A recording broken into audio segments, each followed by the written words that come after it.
দিনটোৰ প্ৰথম খবৰটো হৈছে ছিংগাপুৰত প্ৰাণৰ শিল্পী জুবিন গাৰ্গৰ মৃত্যুৰ ঘটনা। ছিংগাপুৰত প্ৰাণৰ শিল্পী জুবিন গাৰ্গৰ ৰহস্যজনক মৃত্যুৰ সন্দৰ্ভত ইতিমধ্যে 4জনক গ্ৰেপ্তাৰ কৰা হৈছে। মুখ্য অভিযুক্ত সিদ্ধাৰ্থ শৰ্মা আৰু শ্যামকানু মহন্তৰ পিছতেই বৃহস্পতিবাৰে গ্ৰেপ্তাৰ কৰা হয় কণ্ঠশিল্পী অমৃতপ্ৰভা মহন্ত আৰু বাদ্যযন্ত্ৰী শেখৰজ্যোতি গোস্বামীক। দুয়োগৰাকীক আদালতে 14 দিনৰ বাবে আৰক্ষীৰ জিম্মালৈ প্ৰেৰণ কৰিছে।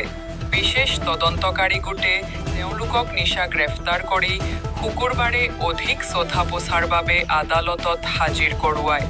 আজিৰ দিনটোৰ দ্বিতীয় খবৰটো হৈছে BPFৰ 2 নেতা নিলম্বন। পঞ্চম BTC পৰিষদীয় নিৰ্বাচনৰ সময়ত দলবিৰোধী কাৰ্যত লিপ্ত হোৱা বাবে BPFৰ 2 নেতাক 6 বছৰৰ বাবে নিলম্বন কৰা হৈছে। এক সভা আহ্বান কৰি দুয়োকে নিলম্বন কৰাৰ লগতে সৰ্বসন্মতিক্ৰমে মুছলপুৰ BPFৰ সভাপতি হিচাপে পুনৰ অঞ্চুমৈ চুংগুৰ বড়োক দায়িত্ব দিয়া হৈছে।